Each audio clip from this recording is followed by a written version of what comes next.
Welcome to So You Can Heal. I'm Abby Parker, a licensed mental health counselor and therapist at Still Point Consultants. And I'm Josh. I'm a licensed social worker and a therapist at Still Point Consultants as well. Josh, have you ever looked at a blueprint of a house or a building? Only on Home Alone, when he rolls it out to set up all of his traps. That's the only one I've ever seen. That's an awesome reference. Yeah. I loved that movie growing up. Same. But yeah, no. I've never seen real blueprints.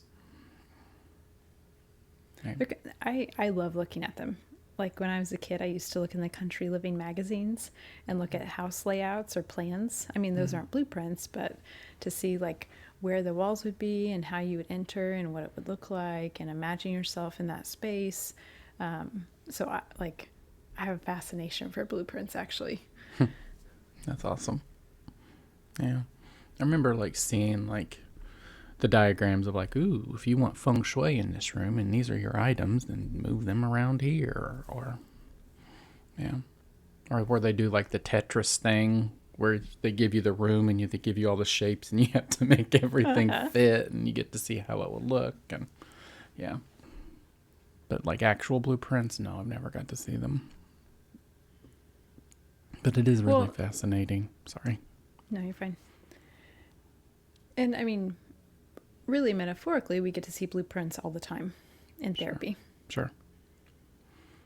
Because if we take it into the world of therapy, psychology, spirituality, however you want to view this, we get to see the structure in which someone is living or the frame in which they have lived in. Yeah. Yeah, I find blueprints impact so many things, like literally everything. And often we are completely unaware of what those blueprints even are. Yeah, and that's so true. Like so the subconscious beliefs that we have, the thoughts, the actions, almost everything that is in our reality. Something I find really interesting about blueprints is that we're not the ones who have usually set the original walls or the original plumbing or the original electricity or any part of our original blueprint. That's so true. All of those pieces and components are set in place by our caregivers growing up. And those specs, I guess, are set based on roles we're put into. And I would almost bet that the roles we are put into as children by our caregivers are very similar roles to what they were put in as kids. I mean, unless they've had extensive work done around like their own blueprints and things like that. And I'm so glad you said that because I think of the blueprints that were put in place for them and the blueprints that were put in place for them. And so you're looking at genealogy and ancestry and genetically. And so all of those different factors play into the blueprint that you are brought into this world with. Right. Those subconscious beliefs about what we are supposed to be doing and how we're supposed to respond to things, how we think about ourselves or what's expected of us or how we work or don't. And everything is impacted. And I do think, like you said, like it is very generational. And even like in our relationship, you've been able to support me in seeing some of those things for myself. Like acknowledging that, did you really put that thought into your experience? Or did someone else put that thought into your experience? Right. And I think that can be a really hard concept and thought for people. Because sometimes we don't know, like it's there, you know?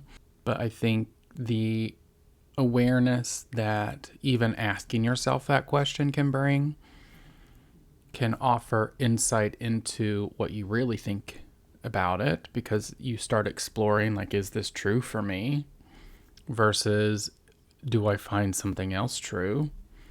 And yeah, I just find it fascinating when we are able to begin questioning the things that we've held true for so long.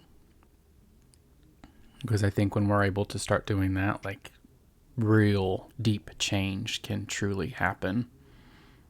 And it's scary. Yeah, it's very scary. Because if you think about a blueprint, if you move a wall and you're not sure it's going to be held up in the structure, the entire house could fall down. Right. Is it a structural wall, or is it just a, what do they call them? Design choice? Uh-huh. Yeah. Am I just going to put a door in or an extra window? Mm-hmm. Or just knock all of it down. Uh-huh. Mm-hmm.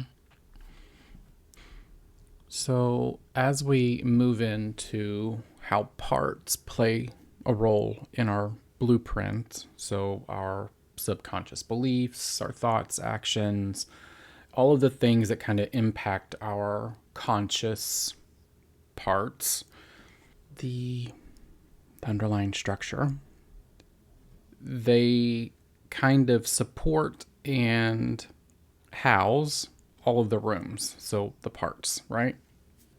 So I guess that's kind of how I see parts, where the blueprint is kind of the house with all the rooms, and or the building with all the rooms or offices or whatever, and all of the rooms individually are the parts. And can we adapt and change those parts? Sure, we can knock walls down and make them look different. We can engage with them differently. We can utilize the space differently. So I think that we are able to engage with those pieces in different ways. But and sometimes we're able to integrate parts, where if we knock one wall down, we're able to integrate it into another piece or another part. How would you describe parts? And do you think my explanation of parts in a metaphorical building makes sense? Yes, I think the parts in a metaphorical building make sense. And I think we are taught to do lots of different things for our parts, with our parts.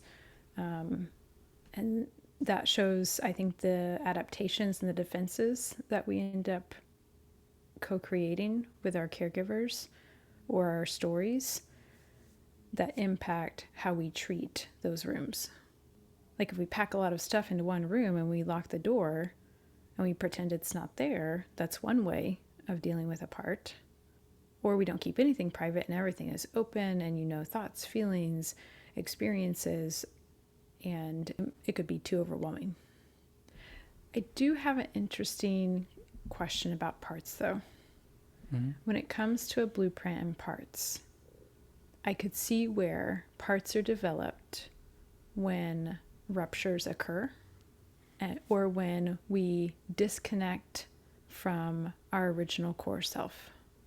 I think that there are a number of parts that are really adaptations to, like you said, ruptures or needs not being met, trauma.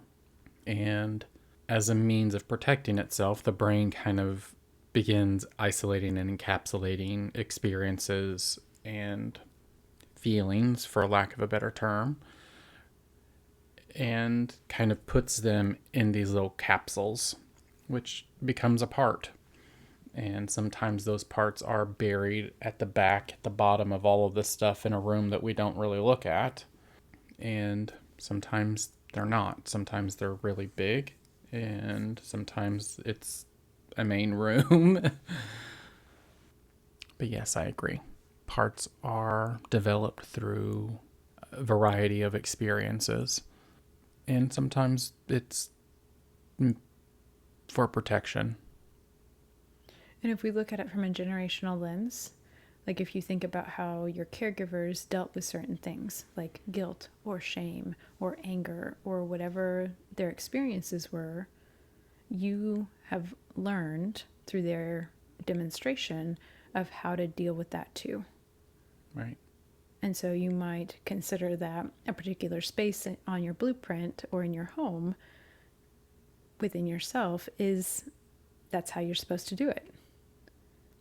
You're supposed to flee to a certain room of anxiety, of an anxious part, or you're supposed to bury it in the backyard and hope it doesn't like show up later, or you continuously repaint the wall in order for it to be either shown in big bright colors or hidden behind more wallpaper. So, with what we're talking about, like, how can we give? I mean, I know we've been given like metaphorical kind of explanations or examples. Like, what are some common blueprint part pieces that you've seen, that you experience yourself, that can help our listeners better understand, I guess? Sure. So I absolutely live with a guilty part. Same. And I think a lot of people can. Sure. And I think that comes from pressure to be a certain way or to perform a certain way. And so, like, if I am starting to feel guilty, my adaptation is to do something about it. Like, I'm supposed to be doing something. And then I talk to myself about doing something. And then I try to fix it, or I try to help someone fix it. And instead of processing my own guilt or my own feelings or my own shame around whatever it is. I think mine would probably be like anxiety, anxious. I mean, my grandmother is incredibly anxious. My mom is kind of a neurotic anxious. So growing up, like I remember, like my grandma still tells me, she's like, Josh, you were so cute. You would always say my nervous, nervous. Like I was 2 and 3 saying that, yep, I'm nervous because like that's what I heard. Like I heard everyone saying like they're nervous, they're anxious, like people kind of freaking out. So yeah, that's what I do. I get anxious, I get nervous, and I start like running through and ruminating on all of these possibilities that are more than likely never going to happen. But it's that preparatory piece of I need to be prepared in case these things happen because I don't want to be taken off guard. I mean, and then you add your own experiences on top of it, and it compounds and makes things kind of wild, more wild than normal. Mm-hmm. But yeah, my anxious part is highly active. When we went through the Imago training, one of the trainers, Nedra, so Nedra, if you're listening, thank you. You taught us about the wise mind piece, where essentially you go through and you talk to all these parts, or give all of these parts a voice, and then the wise mind. So, I don't know, like I explain it to my clients, and the way that it makes sense to me is if I see all of these parts as adaptations. So some of them are still locked as in the age that they were formed. So my anxious part is still really little. I mean, it wants to make sure that people are there, that it's safe. And so often when we feel anxious, our first, like my first thing is like, I'm going to ignore this shit. Like I need to get away from whatever's making me anxious. So I'm not feeling anxious anymore.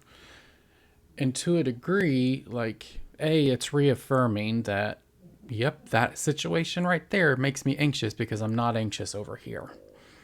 And 2, like, I see that as kind of abandoning that anxious piece.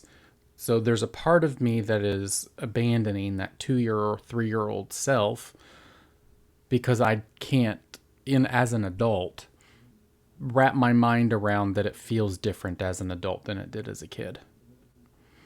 Because as a 2 or 3-year-old, yeah, that feeling, like I have no mental capacity to even understand what that feeling is.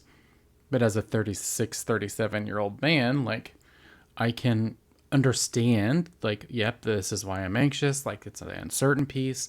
So I'm able to engage with that anxious piece a little bit more. And in a different way, like I can understand pieces of it better. So I think that like that wise mind piece is being able to speak to those parts with empathy and compassion, while also being able to recognize that, hey, I may live with anxiety for the rest of my life. Okay, so I know that this situation is making me anxious. I'm starting to feel anxious. Anxious part, can maybe we have a cup of tea before we feel your anxiety? Can we at least take 5 seconds or 5 minutes to try something, like work with me here, you know? So it gives us an opportunity to, I don't know, just try something new, and we start seeing ourselves as something more than just our anxious piece. Because that's what I really find often. People who are anxious, like that's how they sum themselves up. I'm an anxious person. Well, there's more to you than that. Like, you're more than the sum of the parts, right? It's finding the other parts and giving them presence as well, and recognizing when those parts are present so that we can start identifying as more than just that one part that's hurting or anxious or guilty or scared, whatever the part or feeling is, abandoned. Yeah. And that dialogue that you're talking about between the parts is critical. Yeah. Because a lot of times, like, there hasn't been that teaching or that learning of how to have those coming together, connecting experiences of allowing the parts to be heard or listened to or validated or empathized with. Yep. And I think you told me one time, like, you were learning to parent yourself. Like, and that's, Isn't it so much fun? I mean, yeah, like, and I explain it to my clients that way too. Like, you're getting to have conversations with yourself that you didn't have as a kid. Like, that is powerful stuff. Like, Yeah, it is. does that mean that our parents didn't love us? No, like, Nope. they just may not have known. Right. Like I said, my mom and grandmother were crazy anxious, like, like literally. Well, They and didn't know. they were working off their own blueprints. They were working Yeah, off the blueprints before them. And so it makes sense that there would be that experience of the anxiety yep, yep. and how to deal with it and adapt to it. And I Agreed. do think there is a critical piece of, until something happens in your life where it calls you to awareness, it is very difficult to look at the blueprint. I mean, we're so unaware of it. I mean, Right. it's our normal thing. Yep. There was what's the show? Couples Therapy. And I know I mentioned it last season too. But like, Dr. Orna talks to this couple about this lady's anxiety. And she was talking about how, you know, her mom wants the best for her or always wanted the best for her. And she did all these things to make her mom happy. Come to find out, like, mom is a highly anxious person too. And unless her daughter did the very best, then it really wasn't good enough. So now the daughter has her own kids, and she says the same things about her husband that she says about her mom. Like, well, they want the best for me. They da da da, and they're only happy when this, and like, it's a projection of like where they are versus where they've come from. So like, yeah, I don't know. It's really interesting, and if you haven't had an opportunity to watch Couples Therapy, go watch Couples Therapy. It's on Amazon, and this isn't a paid advertisement, but it is really good. But yeah, sorry, my random off the wall comments about TV shows. But yeah, I do think it is critical. The conversation that we have with each part is huge. Well, and it's either they talk to themselves and you not be aware, or you can be aware and actually be part of the conversation Right, in your conscious mind. right, Because you are talking to yourself all the time. You are engaging with yourself all of the time. Your brain is automatically in that space where it is firing on those synapses and those different neuron pathways, those blueprints that have been set. And so why not engage it? right. No, I mean, don't get me wrong. if someone called me out for helping a person out of guilt, I'd be like, what are you talking about? You're foolish. Like, I'd be thinking that in my head. I'm like, come on, I'm just helping someone. Right. But if I stopped and had the conversation with myself, I might find that I'm doing something out of another motive that I wasn't even aware of. Why I feel like I need to talk all the time or explain everything the way I do. Yeah, I'm anxious. Like, I don't want to seem like I don't know what I'm talking about. I want to, so yeah, totally get it. And I find the people who are generally defensive, like you said, are the people that aren't aware enough to recognize, like, oh, this is a part. Right. And I don't think parts are bad. No. I mean, they're not good. They're not bad. They just are. Like, yep. I think if we're able to kind of step away from that critical piece, not only with ourselves, but with others when those parts are pointed out, it is so much more helpful.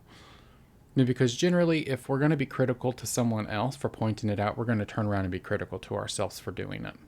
Absolutely. And I find that the critical eye in parts work is, in some cases, another part, mm-hmm. and potentially a voice of a caregiver. Sure. I mean, I think we have a choir of parts that are always right. talking at any given moment. Like, I can hear my mom, I can hear my dad, my grandmother, my friend, my ex, my boss, my client. Like, I mean, they're all talking. I mean, I can hear mm-hmm. the church.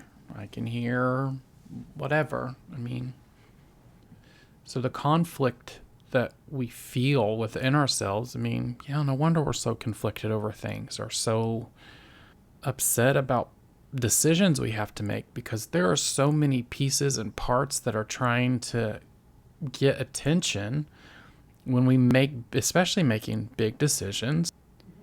And something I don't think is talked about enough is that, like, we talk about parts that are created out of disconnection or out of, like, patterns that have been set for generations, but there are also, I would consider, like, for our purposes, like a part of ourself that is a core truth.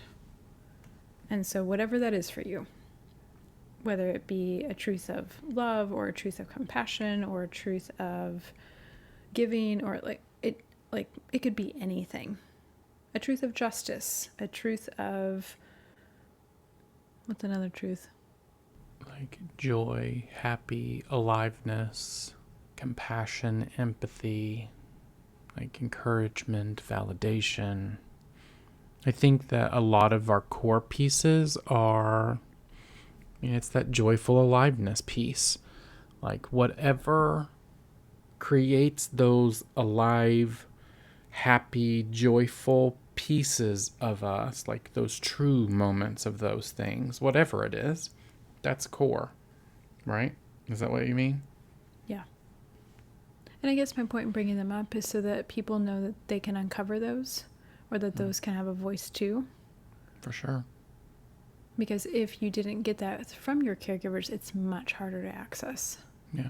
It's always there, but it's harder to access. It may be in one of those rooms you've locked away underneath all the stuff in a box in a safe or something. Right. But sometimes it just takes a little excavating. Yep. And I mean, I'll be truthful, it's painful. Mm-hmm. Like, to go through change, or to uncover something, or to look at something in a different perspective that you've never thought of before.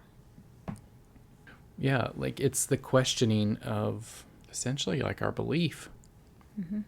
Like, and it can absolutely throw you into an existential crisis. Right. And that's where I think managing self-criticism is super, super important. Yep. Because if you can entertain that you do talk to yourself all the time, and you do feel with yourself all the time, or you do things with yourself all the time, then you can start to notice when that criticism is showing up versus how you want to engage those core parts that are true for you. Yeah, that mindfulness, that awareness. And that takes time to manage, but I think that, or takes time not to manage, but to become aware, to engage it. But I think starting the process is important. Mm-hmm. So I'm curious, Abby, one thing I can walk away with today. If one part of me is trying to express something, what is it trying to say? If one part of you is trying to express something, what is it trying to say? And what about for you? It's the idea of how much I'm actually always talking to myself, and recognizing that I also hold some of the power and what parts can show up. So if I'm in a critical, anxious state, like I can also add a happy part into the conversation, and I don't have to be kind of swept up into the dynamic, the internalized family dynamics of my parts. I am able to start shifting some of those things. And so in that talking to yourself, there are other parts that you can add to help that experience of that dialogue. Yeah. Well, as always, Abby, I appreciate you and appreciate you being present with me today to do this. Thank you. Me too. Yeah. And as always, feel free to check out our website at www.stillpointhealing.com. You can check out our Facebook, Instagram, and Pinterest at Stillpoint Healing. And you can always email us here at the podcast with any questions at soyoucanheal@stillpointhealing.com. And a invitation to all those listening, please subscribe, rate, and review our podcast, because the more rates and reviews and subscriptions we have, the more present we can be for others. And if you already have, many blessings and thanks. And until next time.